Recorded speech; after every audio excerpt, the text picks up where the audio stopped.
खुलुमबाय बेसिमा बडलेण्ड एंखं टेलिभिजननि स्टुडिअ आंनि हा ब्रह्म दिनैनि गाहाय रादाबफ्राव दङ। गलाघाटआव मोनसे नखरनिनो 4 सुबुंखौ गोबौ हाथियारजों गाग्लोबदों। बिमा गोमाजानायनि सहायनो हायै दुखुखौ जेबो सोदोबजों आबुं खालामनो हाया बुंदों गिबि मन्थ्रि। दिल्लीनि रेस्टुरेन्टआव अर खामना 26 सुबुंनि जिउ खहा, गोबां सा जोखोम। बाक्सानि उत्तरकुसियाव सलार फेन्सिं बेखेवदों। दुथांफोरा फुख्रियाव बिस होनानै नाफोरखौ बुथारजोबदों। दानिया फैदो आबुं रादाबाव।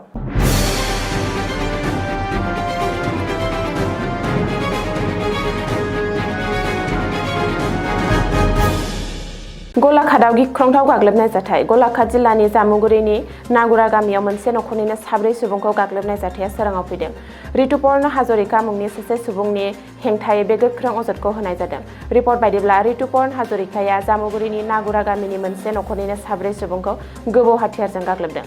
नामखरनि भावनाखौ लानानै ऋतुपर्णजों लोगोसे दान्थे बिदान्थे जादोंमोन बितुल दत्त आरो बिजन कृष्ण दत्तमोना। बेखौ बिथा खालामनानैनो ऋतुपर्ण हाजरिकाया बितुल दत्तनि नखरनि सोद्रोमाफोरनि सायाव गोबौ हाथियारजों गाग्लोबो।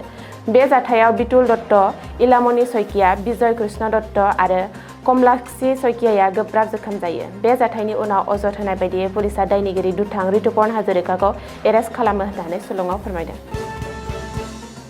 रायजो दलनि आफादगिरि आरो शिबसागरनि एमएलए अखिल गगैनि बिमा प्रियदा गगैया दिनै रुंसारि जाबाय। एमएलए अखिल गगैनि जोनोमगिरि बिमानि रुंसारि जानायाव गोथौ दुखु मोननाय फोरमायदों गिबि मन्थ्रि डक्टर हिमन्त बिश्व शर्माया। ससियेल मिडियायाव गिबि मन्थ्रिया पस्ट होनानै लिरदों दि एमएलए अखिल गगैनि बिमा प्रियदा गगैनि रुंसारि जानायखौ खोनानानै जोबोद दुखु मोनदों होननानै। सासे अनसुलि, सिबिसुलि आरो दयालु आइजो महरै प्रियदा गगैया समाजाव मोनसे रुजुजायै जायगा आवग्रिना लादोंमोन। बिमा गोमाजानायनि सहायनो हायै दुखुखौ जेबो सोदोबजों सुफुंनो हाया। आं इसोरनि आथिङाव आरज गाबो बिनि रुंसारि जानाय आत्मानि थाखाय अराय गोजोननि हामलायथि बावहरो। आं बिनि दुखुगोनां फिसाज्ला अखिल गगै, गासै नखर, बाय बाहागि आरो मोजां मोनगिरिफोरनिसिम गोथौ दुखु मोननाय फोरमायो। ओम शान्ति होननानैबो लिरदों गिबि मन्थ्रि डक्टर हिमन्त बिश्व शर्माया। मख'नो गोनांदि गोलाव समनिफ्रायनो जब्रा जानाय अखिल गगैनि बिमा प्रियदा गगैया 96 बोसोर बैसोआव दिनै रुंसारि जाबाय। दिनै फुंनि 6:20 रिंगायाव गुवाहाटीआव जोबथा हां लायो प्रियदा गगैया। सुलुङाव फोरमायथिनाय बायदिब्ला मरियनीनि सेलेंहाटआव लांनाय जायो प्रियदा गगैनि गोथै सह'खौ।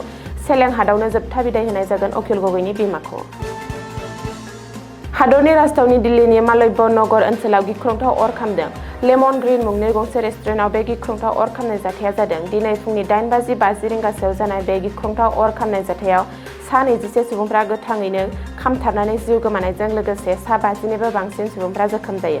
रिपर्ट बायदिब्ला बे जाथायनि बागै बुधबारखालि फुङाव दिल्लीनि अर खोमोरग्रा बिफाननो खौरां हरनायनि उनाव अर खोमोरग्रा बिफाना जाथायसालियाव थांनानै सा 37 सुबुंफोरखौ रेस्किउ खालामहैयो आरो मेडिकेल ट्रिटमेन्टनि थाखाय देहा फाहामसालियाव दैथायहरो। बबेखानि बे गिख्रंथाव अर खामनायनि गुबै जाहोनखौ दासिमबो मिथिनो हानाय जायाखै आरो बेनि सायाव पुलिसनि नायबिजिरनाया जागायबाय। बे गिख्रंथाव अर खामनाय जाथायखौ गोथौ दुखु मोननाय फोरमायदों गाहाय मन्थ्रि नरेन्द्र मदिआबो।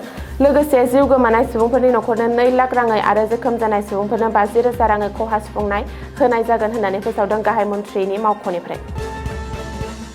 बाक्सा जिल्लानि हाग्रानि मैदेर आरो सुबुंनि गेजेराव जाफ्लेबाय थानाय दाङाबाजिखौ खमायनाय आरो ओनसोलनि थागिरि रायजो राजाफोरखौ रैखाथि होनायनि थांखियै सलार फेन्सिं होदों।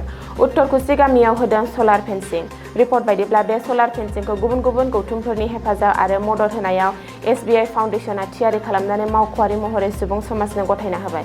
मख'नो गोनांदि आबुङै सलार गोहोजों सोलिनाय बे गोदान फेन्सिंआ खमैबो 55 हेक्टर आबाद फोथारखौ मैदेर आरो हाग्रानि जिब जुनारनिफ्राय रैखा होगोन आरो बेनि मुलाम्फाखौ मोन 9 गामिनि 370 नखरफोरा मोनगोन। आबादनि सायाव सोनारनानै थांना थानाय 1850निबो बांसिन सुबुंफोरनि थाखाय गोदान राहा जागोन। मख'नो गोनांदि बाक्सा जिल्लानि भारत-भुटान हादरनां सिमायाव थानाय उत्तरकुसि ओनसोला हाग्रानि मैदेर आरो सुबुंनि गेजेराव दाङाबाजि जाफ्लेबाय थाग्रा मोनसे थावनि। हाग्रानि मैदेरनि गले गले उदखार खालामफैनायाव ओनसोलनि थागिरिफोरनि गेदेर खहा जादों, अरायसम गिनायनि थासारियाव जानांगौ जादों आरो जिंगा सिनांगौ जादों। नाथाय 2013 मायथाइयावनो गायसंजानाय फेन्सिंखौ सोलायनानै गोदानै सलार फेन्सिं गायसंनाया ओनसोलनि रायजो राजाफोरनि जिंगानायखौ खमायनानै होगोन आरो गोजोनै थाहोगोन।